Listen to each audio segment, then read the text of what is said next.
하나님 말씀은 누가복음 20장 1절입니다. 누가복음 20장 1절.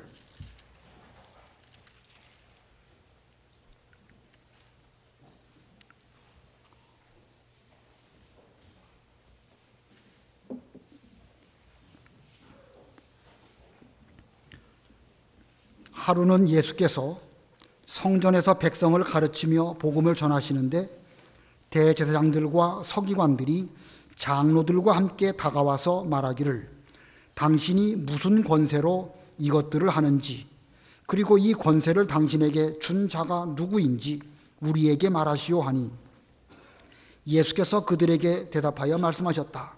나도 너희에게 한마디 물어보겠으니 나에게 대답해 보아라. 요한의 세례가 하늘에서 온 것이냐 아니면 사람들에게서 온 것이냐? 그들이 서로 의논하며 말하였다. 만일 우리가 하늘에서다 라고 말하면 이 사람이 왜 그를 믿지 않았느냐라고 말할 것이고, 만일 우리가 사람들에게서다 라고 말하면 백성이 모두 요한을 선지자로 인정하고 있기 때문에 우리를 돌로 칠 것이다.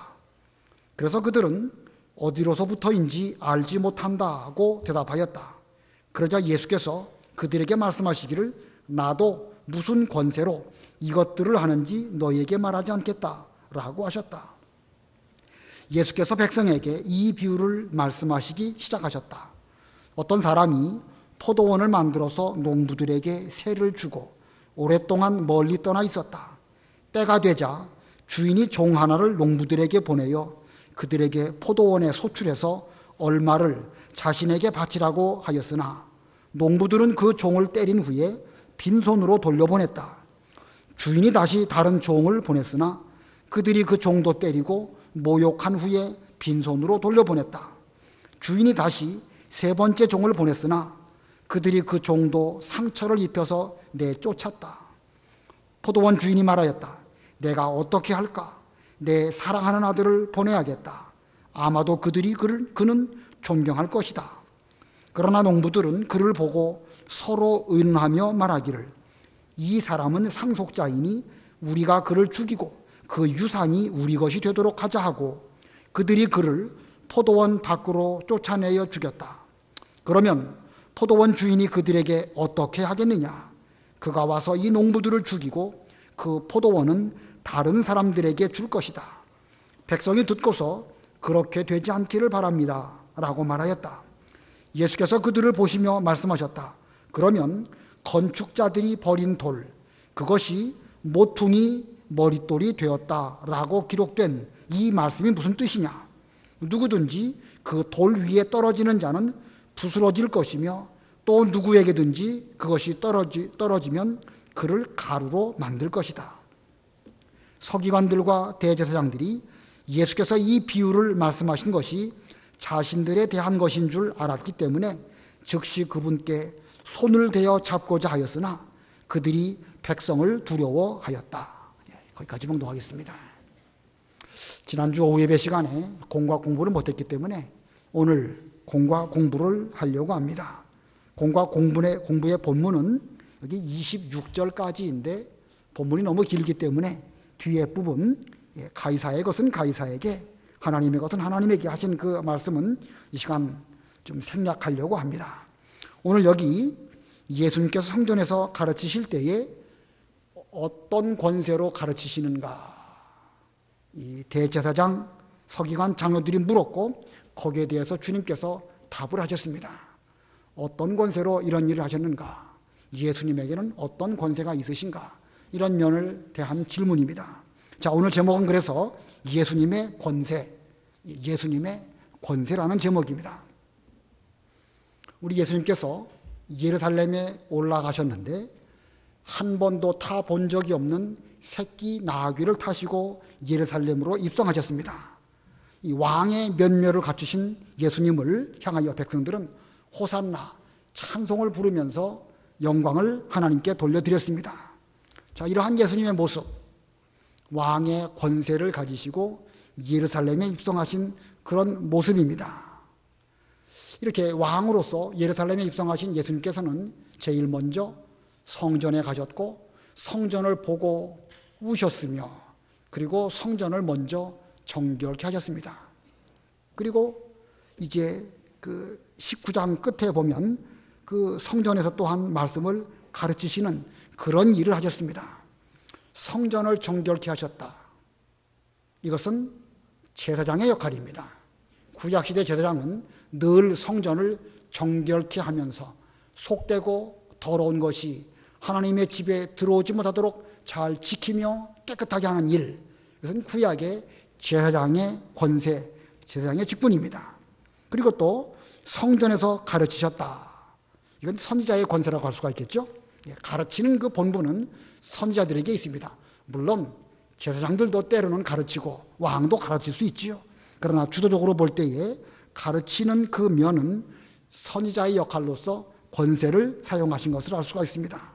자, 예수님은 하나님의 아들로서 큰 권세가 있으셨는데 직분적으로 볼 때에 왕으로서 나귀를 타고 예루살렘 왕의 도시에 입성하셨고, 제사장으로서 성전을 깨끗하게 하셨고, 선지자의 권세를 가지고 하나님의 말씀을 날마다 성전에서 가르치셨습니다. 그러나 이러한 예수님의 권세에 대하여 대항하고 반항하는 자들이 있었습니다. 본문 1절, 2절 읽어보세요. 1절 하루는 예수께서 성전에서 백성을 가르치며 복음을 전하시는데 대제사장들과 서기관들이 장로들과 함께 다가와서 말하기를 당신이 무슨 권세로 이것을 하는지 그리고 이 권세를 당신에게 준 자가 누구인지 우리에게 말하시오 하니. 예수님의 권세에 대항하는 사람들, 여기 세 직분자들이 있습니다. 대제사장, 서기관들, 장로들. 이들은 당시에 이 예루살렘 성전을 통해서 권세를 잡고 있는 자들입니다. 그들에게 주어진 권세는 정당한 어떤 그 권세일지 모르지만 실제로 볼 때는 타락한 종교 지도자들이었습니다. 그들에게 권세를 주신 분이 누구십니까? 하나님이십니다. 대제사장, 서기관, 장로, 얼마나 그 존귀한 직분입니까? 그 직분을 잘 사용하기만 하면 하나님께서 주신 권세를 잘 사용해서 정말로 존귀한 그런 사람들이 될 수가 있었을 것입니다. 그들은 모세의 율법에 따라서 성전에서 하나님을 위하여 일하는 권세를 받은 그런 사람들입니다. 그들 스스로가 본래부터 권세가 있는 것이 아니고 하나님께서 제정하신 그 율법을 따라서 주어진 것입니다. 그러나 그들은 그 권세를 제정하시고 율법을 따라서 자기들에게 권세를 주신 하나님이신 그리스도를 받아들이지 않았고, 결국은 저들은 율법대로 한다고 하면서 그리스도를 죽이는 이런 죄를 짓고 말았습니다. 자, 그들이 이렇게 하나님의 뜻대로 한다고 하면서 자기들에게 주어진 권세를 가지고 잘한다고 하면서 결국은 예수님을 죽였는데 그 결과가 무엇인가? 그냥 예수님은 죽으신 것으로 그걸로 끝이 났는가? 그것으로 끝난 건 아니지요. 그리스도께서 십자가에 죽으심으로 예수님은 그리스도의 직분을 다 성취하셨습니다. 그리고 하늘과 땅의 모든 권세를 다 받으셨고, 그리고 지금은 하나님 보좌 우편에 앉으셔서 다시 세상에 오셔서 세상을 심판하실 그런 일을 준비하고 계십니다. 장차는 심판의 주님으로 큰 권세를 가지시고 찾아오실 것입니다. 어느 면에서 보면 이 당시에 대제사장, 서기관, 장로 이런 사람들을 통해 가지고 하나님의 섭리가 오묘하게 이루어졌습니다. 정말로 신기하고 정말로 하나님의 섭리는 오묘한 방법으로 이루어졌습니다. 이것은 예수님 당시에 예수님에게만 이루어진다기보다는 어느 시대든지 예수님의 길을 걸어가는 그 사람에게는 똑같은 그런 고난도 있고 똑같은 그런 방편으로 오묘한 하나님의 섭리가 이루어지는 것으로 우리는 알 수가 있습니다. 구약시대에 많은 선지자들이 있었는데 그 많은 선지자들이 핍박받지 않은 선지자가 있었던가요? 아마도 하나도 없었던 것 같습니다. 근데 누구한테 핍박을 받았는가? 물론 세상 권력으로부터도 핍박을 받지만 대부분의 구약시대의 선지자들은 거짓 선지자들 때문에 핍박을 당합니다. 신약시대나 말세에도 동일한 양상으로 나타나게 될 것을 성경은 우리들에게 보여주고 있습니다.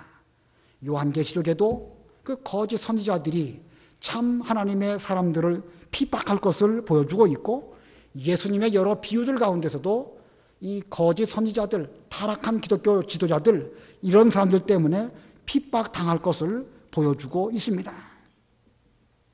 자, 이 타락한 종교의 이 권세자들, 그들은 그리스도의 이름으로 여러 가지 그 진리 운동을 반대하고 핍박하고, 그러나 그러한 가운데에서 하나님의 섭리는 오묘한 방법으로 이루어지고 있고, 또 그런 가운데 성도들은 잘 연단을 받는 것이고, 그리고 더 큰 권세를 앞으로 얻게 되어지는 것, 이것이 하나님의 섭리인 것입니다. 우리가 지금 다 이와 같은 길을 걸어가고 있지 않을까, 한번 자신을 잘 살펴보시기를 바랍니다. 성경 한 군데를 찾아보겠습니다. 다니엘 12장 7절. 다니엘 12장 7절. 내가 들으니 가는 베옷을 입고 강물 위쪽에 있는 자가 자기의 좌우 손을 하늘을 향하여 들고 영원히 살아계시는 분께 맹세하기를 반드시 한 때와 두 때와 반 때를 지나 거룩한 백성의 권세가 다 깨어질 때까지니 그렇게 되면 이 모든 일이 끝날 것이다 라고 하였다. 예, 큰 강물이 흘러가는데 강물 위에 베옷을 입으신 한 분이 계십니다. 바로 예수 그리스도로 상징하시는 그분인데, 그분께서 손을 들고 말씀하십니다. 한 때와 두 때와 반 때가 지나가게 되면 거룩한 백성의 권세가 다 깨어질 것인데, 그렇게 되면 이 모든 일들이 끝날 것이다. 자, 거룩한 백성의 권세, 바로 우리들의 권세입니다. 여러분들에게 예수님께서 권세를 주셨는데, 그 권세를 가지고 우리는 이 세월이 흘러가는 가운데에서 믿는 일을 하고 있습니다. 시간이 지나가면 지나갈수록 우리는 세상에서 핍박을 당하고 환난을 당하고 여러 가지 어려운 일들을 겪을 수밖에 없어서 시간이 갈수록 우리의 권세가 다 깨어지게 되겠지만, 그러나 인간의 힘으로 어쩔 수 없이 깨어지는 것은, 그것은 무슨 하나님으로부터 받은 그 권세가 깨어지는 것이 아니라 우리에게 있어서 깨어져야 할 것이 깨어지는 것입니다. 이게 잘 되면 그때서 비로소 주께서 오십니다. 다니엘 12장 8절부터 10절까지도 읽어보세요. 8절. 내가 듣고도 이해할 수가 없어서 내 주여 이 모든 일의 결국이 어떠하겠습니까? 하고 말하니 그가 말하였다. 다니엘아 가거라. 이 말씀들은 마지막 때까지 간수하고 봉함할 것이다. 많은 사람들이 정결하게 되고 순화되며 연단될 것이나 악한 자들은 악을 행하고 악한 자는 아무도 깨닫지 못하나 지혜 있는 자는 깨달을 것이다. 13절도 읽어보세요. 너는 마지막까지 내 길을 가거라. 내가 안식할 것이며 마지막 날에는 내 유업을 누릴 것이다. 예, 하나님께서 계시하신 그 말씀 다니엘이 잘 간직하고 너는 마지막까지 이 길을 잘 걸어가거라. 그러면서 10절에 뭐라고 하시냐면, 많은 사람들이 정결하게 되며 순화되며 연단될 것이나 악한 자들은 악을 행하고 악한 자는 아무도 깨닫지 못하나 지혜 있는 자는 깨달을 것이다. 자, 이 세월이 흘러가면서 이 성도의 권세, 혹은 예수님의 입장에서 보면 그리스도의 권세, 핍박을 계속 당하십니다. 그런데 그 핍박을 당하면 당할수록 우리 성도들은 더욱 정결하게 되고 순화되고 연단될 것이라 라고 말씀하셨습니다. 우리 예수님께서 계속 핍박을 당하시고 마지막에 십자가에 달려 돌아가심으로 하나님의 섭리가 다 이루어졌습니다. 우리도 마찬가지입니다. 이 땅에 살아가는 동안에 여러 가지 우리에게 주신 권세를 사용해서 믿는 일을 하지만 핍박은 가면 갈수록 심해집니다. 근데 핍박을 잘 당할수록 우리는 정결하게 되고 순화되고 연단되고, 그러다가 이제 마지막까지 잘 가게 되면 그 마지막에 안식을 얻게 될 것이고 우리의 유업을 누리게 될 것이다. 영원한 천국에서 안식도 누리고 영원한 유업으로 가나안 천국을 우리에게 기업으로 받는 이런 은혜를 베풀어 주실 것이라고 이 다니엘이 말씀하고 있습니다. 자, 아무쪼록 예수님의 권세, 주께서는 마지막 십자가에 죽으시기까지 그 권세를 사용하셔서 우리에게 구원을 완성하신 것처럼 오늘날 우리들도 세상을 살아가다 보면 힘들고 어려운 일 겪을 수밖에 없습니다. 주님 그 길 걸어가셨다고 하면 우리인들 피할 수가 없겠죠. 또 반드시 그 길을 걸어가야 할 것입니다. 잘 걸어가면 연단도 잘 받고 점점 순화되고 지혜도 많아지게 되고, 그리고 이제 예수님 오실 때에 우리는 잘 만들어진 그거 가지고 천국에 가서 살게 되는 것입니다. 자, 오늘 이 본문에서 예수님께서 이 권세를 또 어떻게 우리에게 보여주셨는가 잘 살펴보면서 우리에게 주신 권세를 또 잘 사용할 줄 아는 이런 우리가 되어야 되겠습니다. 예수님의 권세 두 가지, 본문에 두 가지 전하겠습니다. 첫 번째, 예수님의 권세에 관한 문답입니다. 1절부터 8절까지 예수님의 권세에 관한 문답. 자, 이 대제사장, 서기관, 장로들이 예수님께 묻습니다. 무슨 권세로 성전에서 가르치느냐? 누가 그 권세를 당신에게 주었습니까? 하고 물었습니다. 당시에 그들은 유대 나라의 최고 종교 지도자들입니다.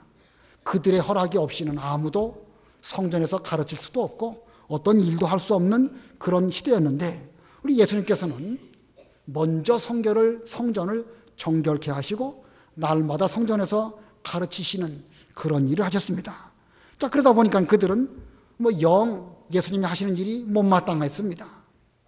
못마땅해도 백성들에게 존경을 받는 예수님을 생각하면서 백성들 눈치를 보면서 예수님을 죽이고 싶은데 죽일 수는 없고, 그러면서 말로 예수님에게 이런 문제 제기를 하였습니다. 무슨 권세로 이 일을 합니까? 자, 그랬더니 예수님께서 어떻게 답을 하셨는가? 거꾸로 물으셨습니다. 본문 3절, 4절 읽어보세요. 3절 예수께서 그들에게 대답하여 말씀하셨다. 나도 너희에게 한마디 물어보겠으니 나에게 대답해 보아라. 요한의 세례가 하늘에서 온 것이냐 아니면 사람에게서 온 것이냐? 예수님의 역으로 질문하셨는데, 요한의 세례가 사람으로 말미암은 것이냐 아니면 하나님으로 말미암아 주어진 그런 권세로 너희들에게 세례를 주었느냐? 자, 이 요한이 물로 세례를 주면서 회개를 외쳤지요. 요한의 그 물로 세례를 주면서 회개를 외쳤는데, 그 같은 행동은 하나님께서 주신 권세로 한 것이지 그건 사람으로 말미암은 것은 아닙니다. 잘 아시는 일이지만 예수님께서는 이 사실을 그 대제사장, 서기관, 장로들에게 거꾸로 물으셨습니다. 지금 예수님께서 성전에서 가르치시는 이런 권세나 세례 요한이 회개를 외치면서 요단강 변에서 세례를 준 권세나 똑같이 하나님으로 말미암아 주어진 권세입니다. 요한을 하나님께서 보내신 사람으로 믿는 사람이라고 하면 반드시 예수님을 또한 그리스도로 영접할 수밖에 없습니다. 거꾸로 요한의 세례를 받지도 않고 요한의 권세를 인정하지도 않는 그런 사람이라고 하면 역시 예수님에 대해서도 받아들이지 않으면서 예수님을 거절할 수밖에 없는 것입니다. 왜냐하면 요한의 권세나 예수님의 권세나 다 하나님으로 말미암아 주어진 것이기 때문에 그렇습니다. 하나님을 섬긴다고 하면서 하나님이 보내신 선지자, 하나님의 종을 받아들이지 않는다고 하면 그는 말로만 하나님을 섬기는 사람이지 진짜 하나님을 제대로 섬기는 사람은 아닙니다. 신앙이라는 것은 이렇게 상호 연관되어져 있는 것입니다.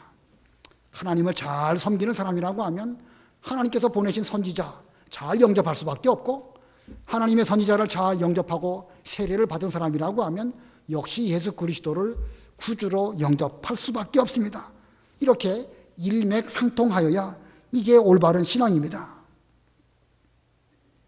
요한은 자기 스스로를 말하기를 나는 광야에서 외치는 자의 소리다, 이렇게 자신을 겸손하게 낮추어서 말했습니다. 그러면서 내 뒤에 오시는 분이 계시는데 나는 그분의 신들매도 감당치 못할 그런 존재이고, 그분은 내가 외치는 소리로 말미암아 증거될 말씀이신 그리스도이시고 어린 양이시다, 이렇게 말했습니다. 자, 요한은 자기 스스로를 광야에 외친 자의 소리다, 겸손하게 그렇게 말했습니다. 자, 그러면 그 말이 나는 아무것도 아니다, 그저 지나가는 소리일 뿐이다라고 말한다고 해서 그 당시에 이스라엘 백성들, 유대 백성들이 저 사람은 소리일 뿐이니까 저 사람은 뭐 존경할 필요도 없다, 그렇게 말하면 되겠습니까? 안 되겠습니까? 그건 안 되는 거지요. 본인 스스로는 나는 광야에 외친 자의 소리다라고 말할 뿐이지, 이스라엘 백성들은 그 요한의 가르침을 잘 받고 회개하고 그 앞에 나와서 세례를 받아야 이게 제대로 된 성도라고 할 수가 있는 것입니다. 자, 그런데 그래서 이 이스라엘 모든 백성들은 이렇게 요한을 잘 영접하고 그에게 세례를 받고 제대로 회개해야 하는 이런 길을 걸어갔습니다.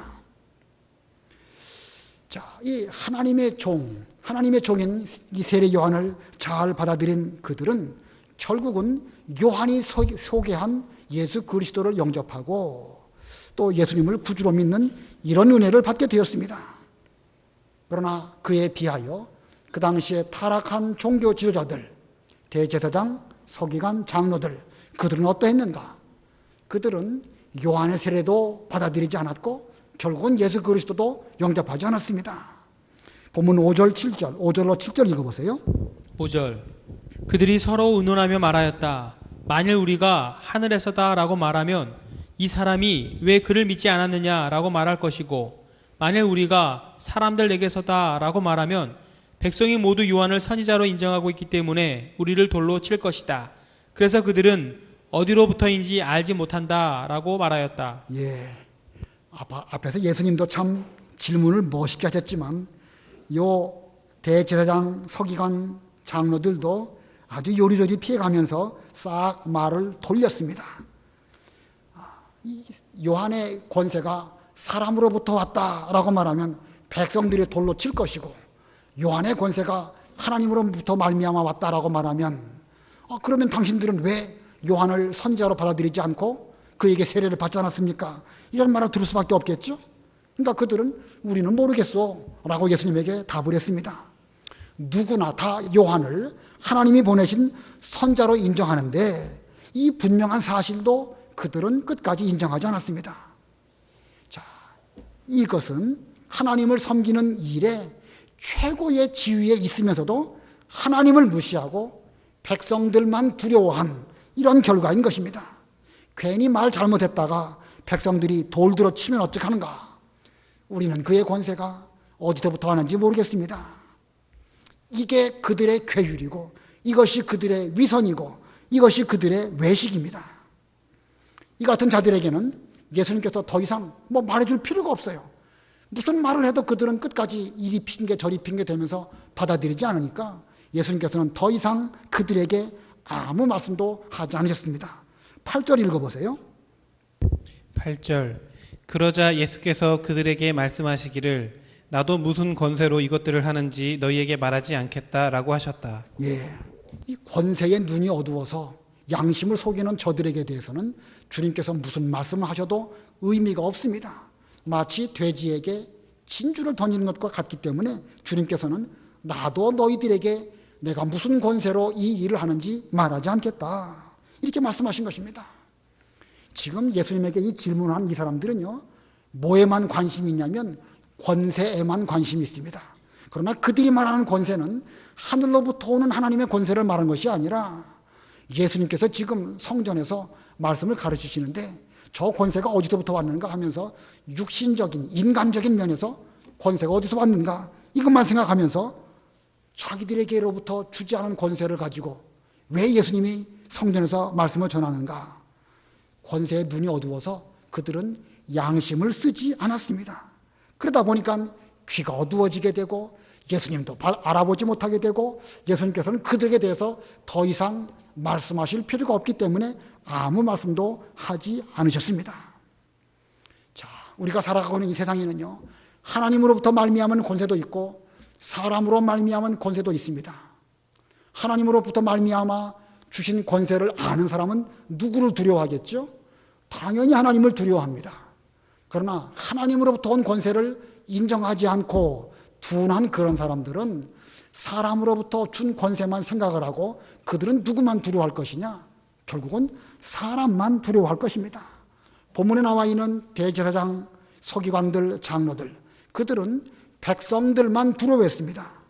거기 그 19장 48절에도 보면 백성이 모두 그분에게 귀를 기울여 듣고 있었기 때문이다, 이렇게 그들은 예수님의 가르침에 대해서 어찌할 수 없었고, 또 본문 6절에도 보면 만일 우리가 사람들에게서다라고 말하면 백성이 모두 요한을 선지자로 인정하고 있기 때문에 우리를 돌로 칠 것이다. 지금 이 사람들은 하나님은 도무지 생각하지도 않고 사람들만 의식하고 백성들에게로부터 무슨 돌 발매질 당할까 봐 쩔쩔매는 가운데서 그들은 이렇게 외식하고 있는 것입니다.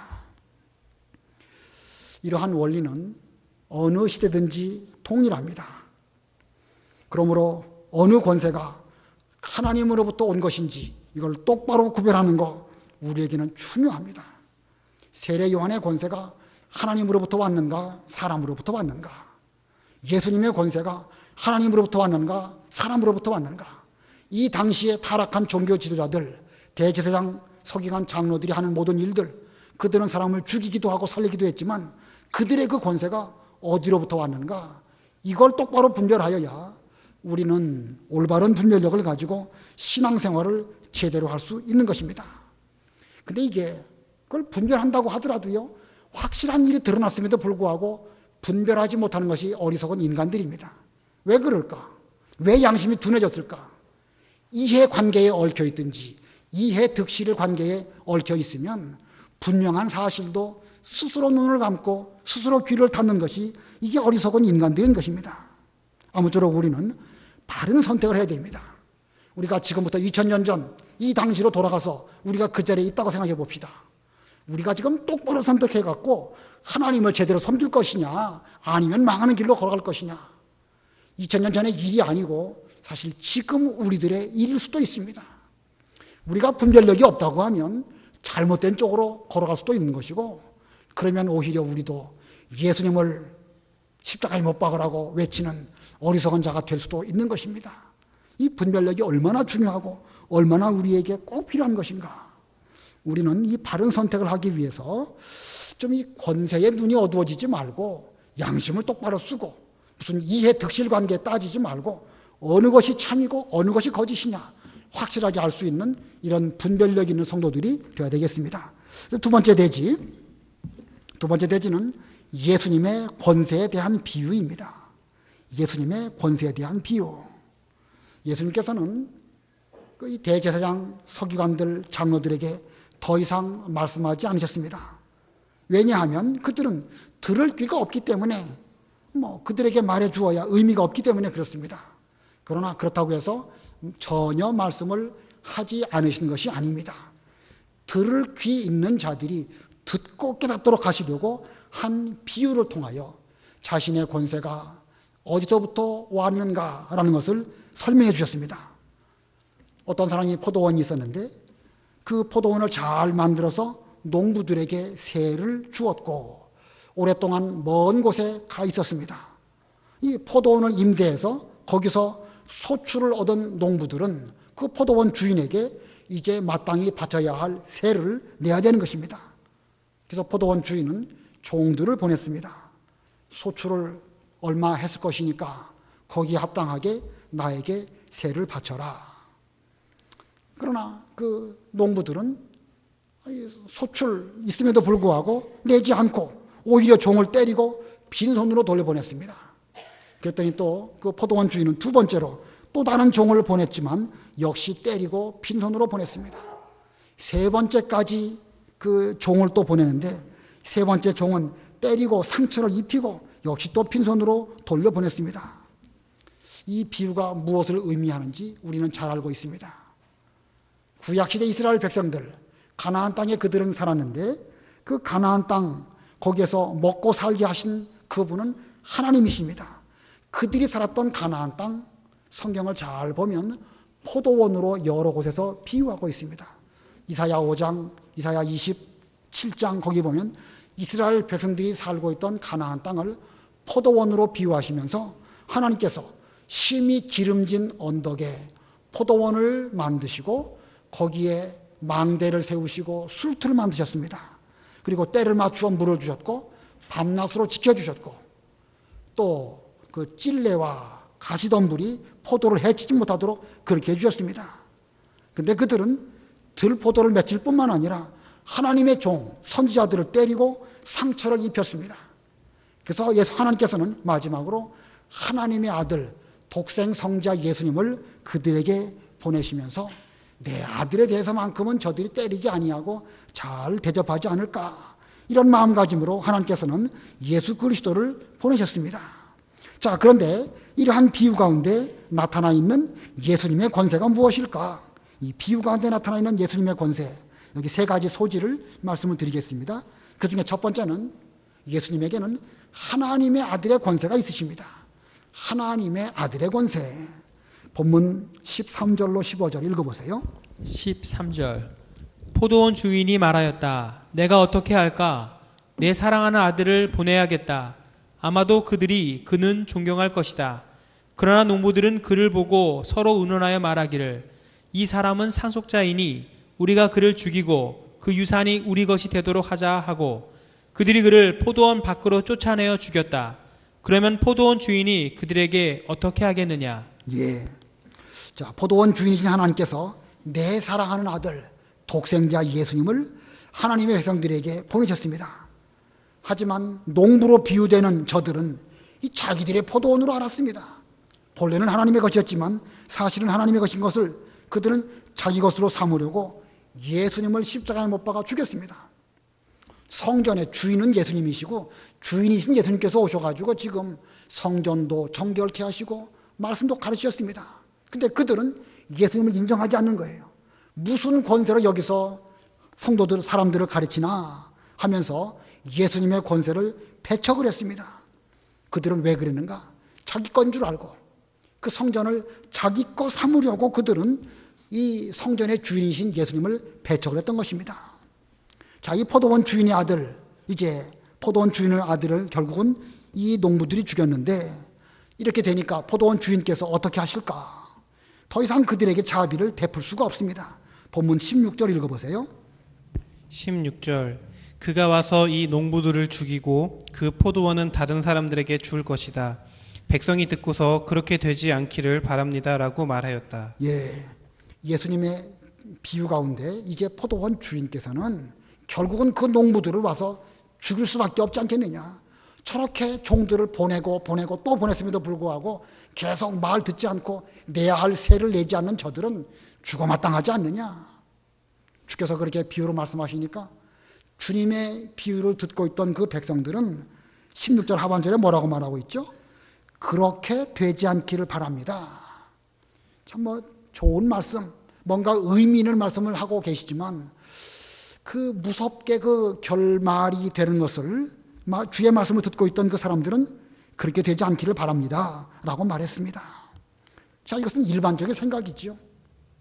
일반적으로 볼 때 그렇게 되면 안 되죠.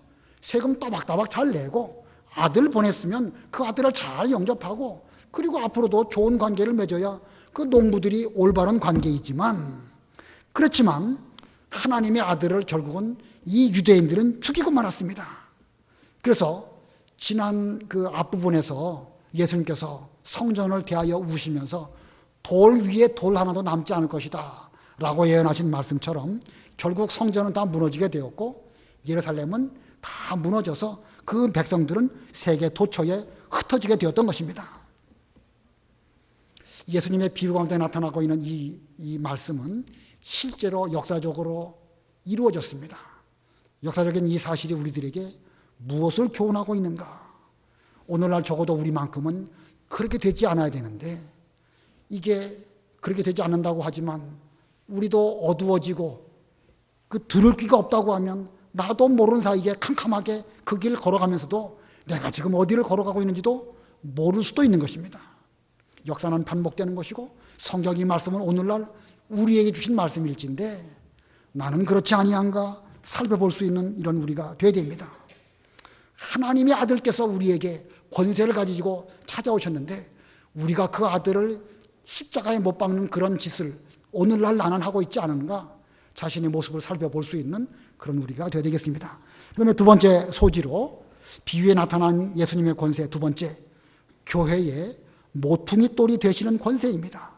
교회의 모퉁이 돌이 되시는 권세. 성경을 보면 예수님을 돌로 비유한 그런 비유가 많이 있습니다.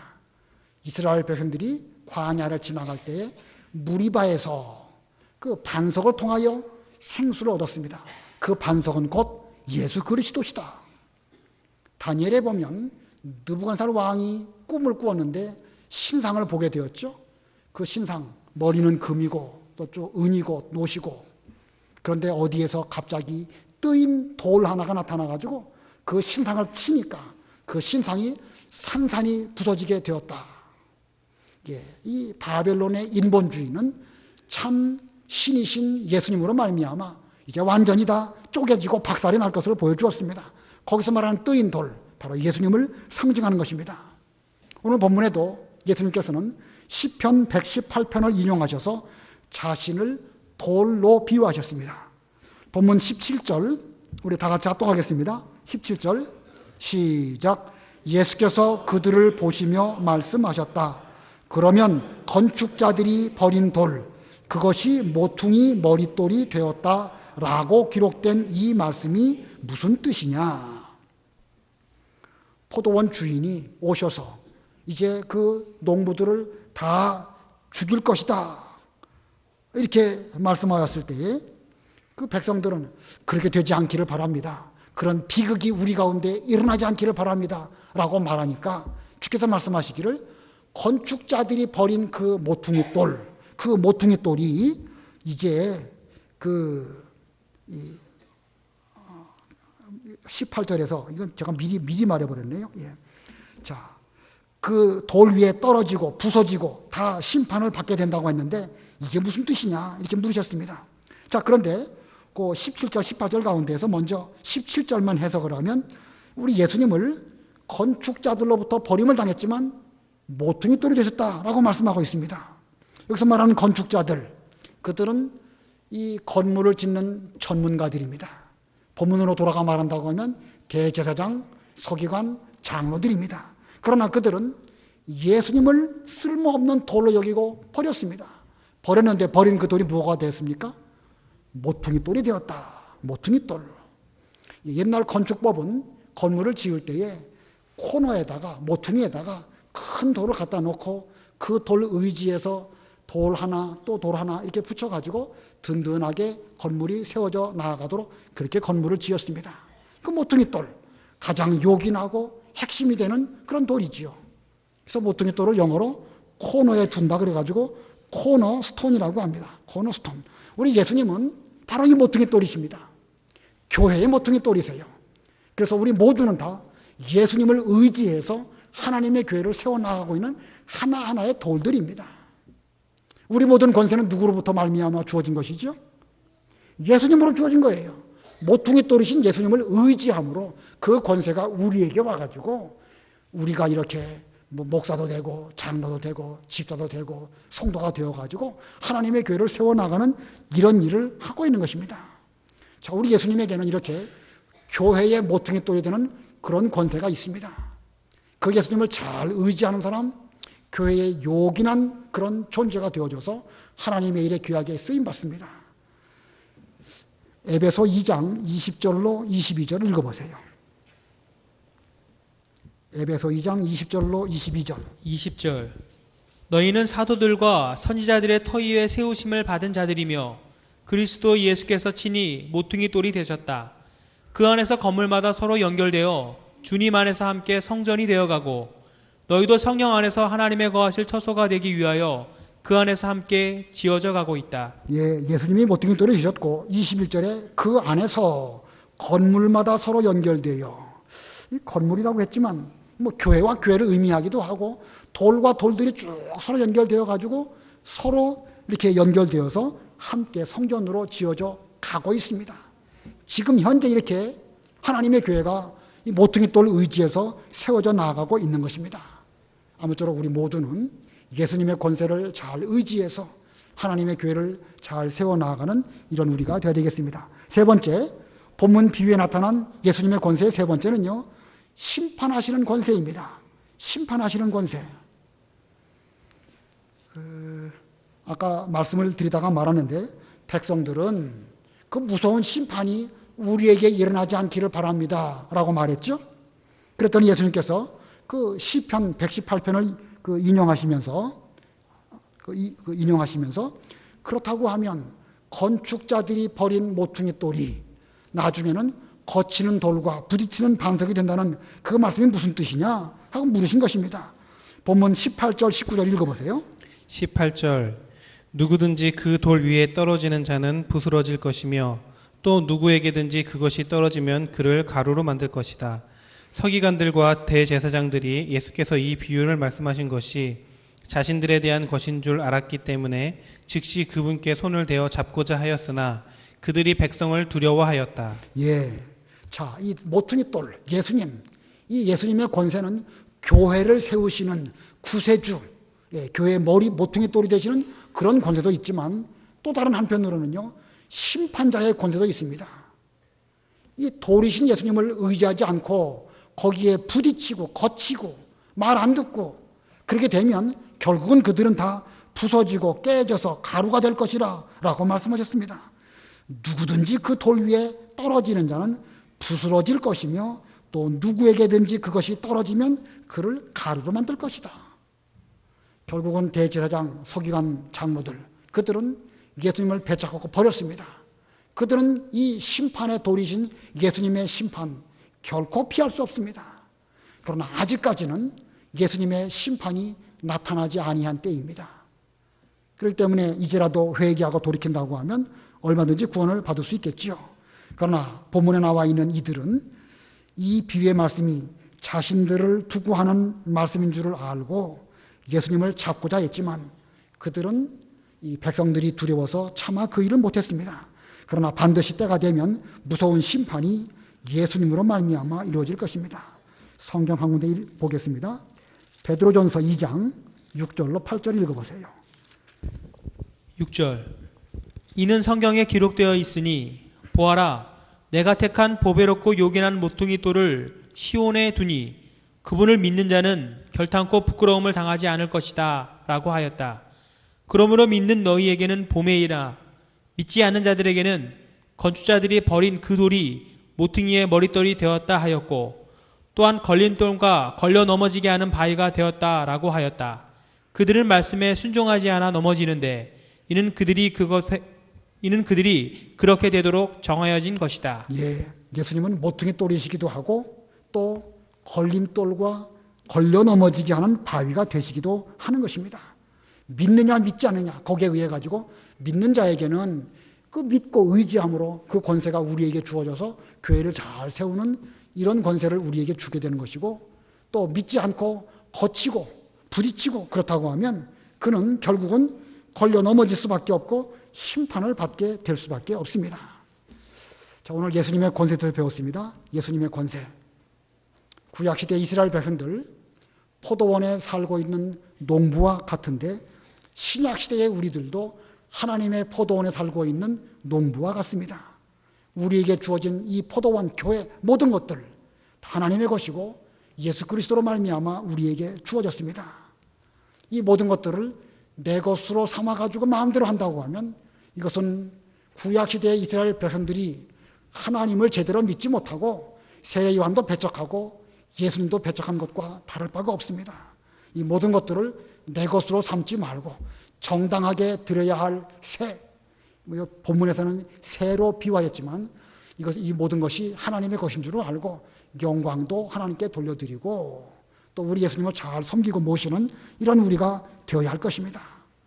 사람 의지하는 사람 절대 하나님의 권세 의지할 수 없습니다. 우리는 사람 의지하지 말고 하나님의 권세만 잘 의지하는 그런 우리가 되어야 될 것입니다. 아무쪼록 모퉁이 돌이신 예수님만 의지하고 또 거기에 대적하는 그런 사람 되지 않도록 삼가 조심하는 우리 모두들 다 되어야 되겠습니다. 이제 그 뒷부분에 가이사의 것은 가이사에게 하나님의 것은 하나님께 돌려드려라. 하나님께서는 예수님께서는 모든 권세도 하나님으로 말미암아 주어진 것이니까 세상 권세에도 복종하라는 뜻으로 이런 말씀을 하셨습니다. 예, 여기까지 하겠습니다. 기도하겠습니다.